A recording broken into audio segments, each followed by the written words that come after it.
सरिता नाम की एक औरत थी जो कि एक पागल खाने में नर्स की नौकरी किया करती थी। सरिता को वहाँ काम करना बिल्कुल भी पसंद नहीं था, पर घर की परिस्थितियों की वजह से उसे काम करना पड़ता था। एक दिन देर रात तक काम करके सरिता घर लौटती है। पीहू, कहाँ हो तुम? अरे पीहू, कहाँ हो? मम्मी, मैं यहाँ हूँ। मैंने अपना होमवर्क कर लिया और खाना भी खा लिया। अच्छा हुआ आप टाइम पर आ गई।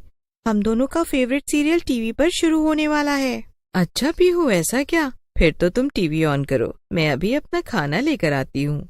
पीहू और सरिता साथ में टीवी देखती हैं।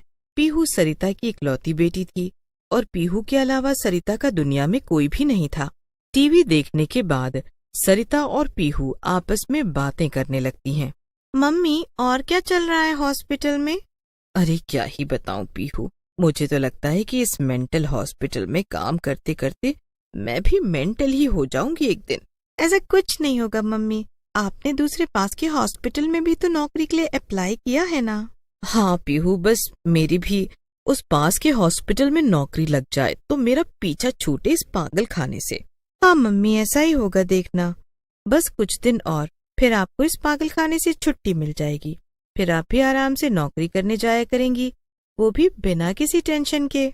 हाँ पीहू, चलो अब सो जाते हैं, कल सुबह मुझे जल्दी हॉस्पिटल जाना है क्योंकि एक पेशेंट का कल ऑपरेशन होना है। ठीक है मम्मी, चलिए सो जाते हैं। पीहू और सरिता दोनों सो जाती हैं। अगले दिन सुबह सुबह जल्दी उठकर सरिता घर का सारा काम करती है। सरिता पीहू को भी नींद से जगाकर स्कूल भेज देती है और फिर खुद हॉस्पिटल के लिए निकल जाती है। मेंटल हॉस्पिटल पहुंचकर सरिता सबसे पहले अपनी दोस्त चमेली से मिलती है। चमेली भी उसी पागल खाने में एक नर्स थी। चमेली, उस पेशेंट मंजू का क्या हुआ? आज तो उसका दिमाग का ऑपरेशन होना है ना? अरे मैं क्या बताऊं सरिता, उसने तो सबका दिमाग खराब कर रखा है। उसको लगता है कि वो कहीं की राजकुमारी है, किसी की एक बात नहीं सुनती। हाँ हाँ, वही तो, यहाँ की राजकुमारी, इस अजीब से पागल खाने की राजकुमारी। सरिता की इस बात पर चमेली भी हंसने लगती है। तभी उन दोनों को डॉक्टर बुलाते हैं। सरिता और चमेली संजू के पास जाते हैं। संजू अपने कमरे में बंद थी और खुद से ही बातें कर रही थी।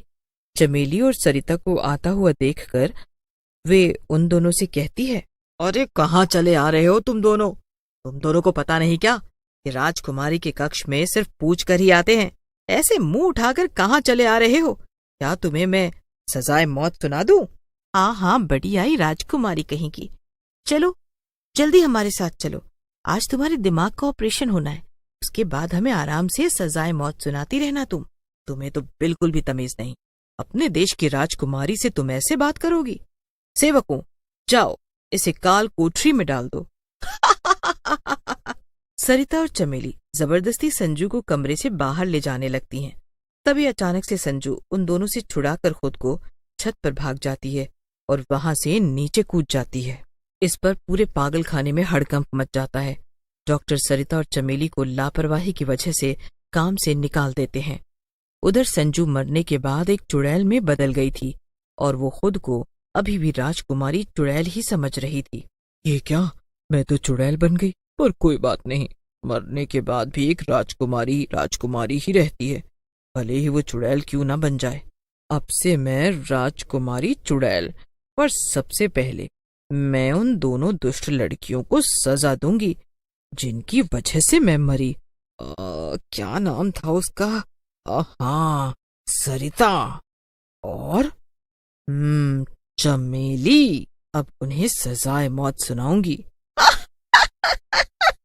तभी चुड़ैल की नजर सरिता पर पड़ती है, जो अपना सामान बांधकर गुस्से में अपने घर की तरफ जा रही थी। अच्छा ही हुआ जो मैं इस पागल खाने से निकल गई। अब भला वो पागल कूद कर मर गई तो उसमें मेरी और चमेली नर्स की क्या गलती है? खैर, अब मैं किसी ढंग के हॉस्पिटल में ढंग की नौकरी करूंगी। इस दासी की इतनी जुर्रत, ये मेरे बारे में ऐसे कहेगी? इसने मेरे महल को पागल खाना और मुझे पागल कहा। अभी इसका पीछा करते हुए इसके घर जाती हूँ, फिर इसे सबक सिखाऊंगी। अरे पर मैं राजकुमारी होकर पैदल कैसे चलूं? चुड़ैल ये सब सोच ही रही थी कि तभी उसकी नजर पास खड़े एक भूत पर पड़ती है। वो भूत उसे बड़े गौर से, तुम मुझे ऐसे क्यों देख रहे हो? मैं राजकुमारी हूँ, इस देश की राजकुमारी, समझे? अपनी आंखें नीची करो। भूत ने संजू को पागल खाने से कूदते हुए और चुड़ैल बनते हुए देख लिया था, इसीलिए वो सब समझ जाता है कि माजरा है क्या। पर उसे चुड़ैल को पहली बार देखकर ही उससे प्यार हो गया था, इसीलिए वो चुड़ैल की हाँ में हाँ मिला देता है। चुड़ैल भूत को सारी बात बता देती है। अरे राजकुमारी जी, बस इतनी सी बात। मैं हूं ना आपका नौकर, मैं आपके लिए कुछ भी करूंगा। अरे वाह, तुम तो बड़े अच्छे हो। ठीक है, मुझे तुम पे पूरा भरोसा है। चुड़ैल भूत के कंधे पर बैठ जाती है और भूत उसे सरिता के पीछे पीछे ले जाता है। उधर सरिता अपने घर पहुंचती है और आराम से बैठकर टीवी देखने लगती है। चुड़ैल और भूत खिड़की से सरिता के घर के अंदर झांकते हैं। वाह वाह, देखो तो महारानी को, मेरे देश में, मेरे घर में आराम से सोफे पर बैठकर ये टीवी देख रही।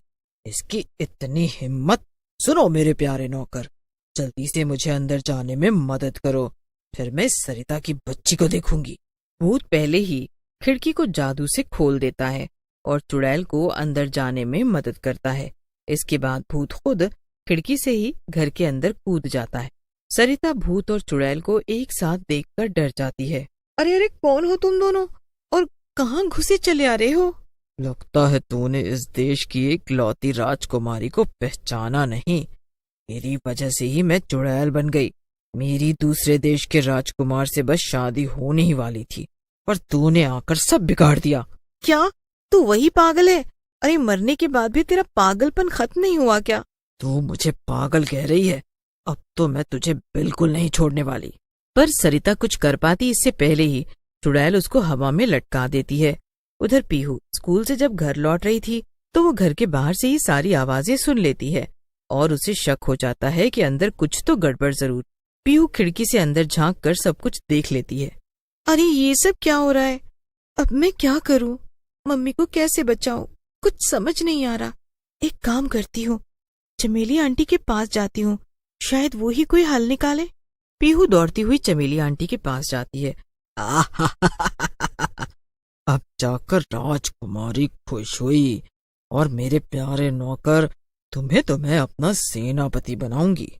तुमने मेरा बड़ा साथ दिया इस औरत को सबक सिखाने में। चुड़ैल छोड़ दे मुझे, तू कोई राजकुमारी नहीं है, समझी? सिर्फ एक बेवकूफ पागल चुड़ैल है तू।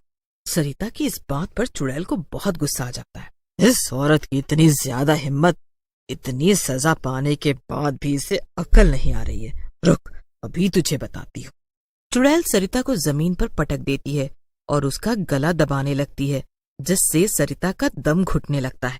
तभी घर में पीहू और चमेली के साथ एक डॉक्टर और एक बाबा आ जाते हैं। बाबा जल्दी से भूत पर एक पाउडर छिड़क देता है, जिससे भूत बेहोश हो जाता है। इसके बाद बाबा चुड़ैल को एक जादुई रस्सी से बांध देते हैं। नहीं नहीं, मुझे छोड़ दो। अरे मुझे छोड़ दो, मुझे जाने दो। मैं तुम सबसे माफी मांगती हूँ, अरे लेकिन मुझे जाने दो। पीहू मेरी बच्ची, पर तुम लोगों को पता कैसे चला कि यहाँ ये चुड़ैल और भूत ने मुझे पकड़ रखा था? मम्मी, जब मैं स्कूल से लौट रही थी तब मैंने खिड़की से चुड़ैल और भूत को अंदर देखा। तब मैं जल्दी से चमेली आंटी के घर गई और मैंने उनसे मदद मांगी और हम सब जल्दी से यहाँ आ गए। अब ये बाबा और डॉक्टर मिलकर इन भूत और चुड़ैल को यहाँ से भगा देंगे। नहीं, मुझे छोड़ दो, मुझे छोड़ दो। मैं राजकुमारी हूँ और तुम सब लोग गद्दार हो। तुम लोग मुझे मारना चाहते हो, मैं तुम्हें नहीं छोड़ूंगी। डॉक्टर चुड़ैल का ऑपरेशन करने के लिए अपने झोले से ऑपरेशन का सारा सामान निकाल लेता है, पर तभी भूत को होश आ जाता है और वो ये सब देखकर बहुत ज्यादा गुस्सा होता है। भूत जादू टोना करता है, जिससे कमरे में मौजूद सभी लोग बेहोश हो जाते हैं। सबके बेहोश होते ही भूत चुड़ैल को रस्सियों से छुड़ा देता है और उसे लेकर बाहर आ जाता है। चुड़ैल रोने लगती है। ये सब मुझे राजकुमारी नहीं मानते। मुझे तो लगता है कि मैं सचमुच में राजकुमारी नहीं बल्कि एक पागल चुड़ैल हूँ। नहीं नहीं, मेरे लिए तो राजकुमारी ही हो। चलो मैं तुम्हें घर लेकर चलता हूँ। मेरा गांव बहुत सुंदर है, मैं वहां तुम्हें बिल्कुल राजकुमारी की तरह रखूंगा। वैसे भी जब मैंने तुम्हें पहली बार देखा था तब से ही तुम मुझे बहुत पसंद हो। क्या? सच में? ठीक है, मैं तुम्हारे साथ चलती हूँ। इस तरह भूत राजकुमारी चुड़ैल को अपने साथ अपने गांव ले जाता है और दोनों खुशी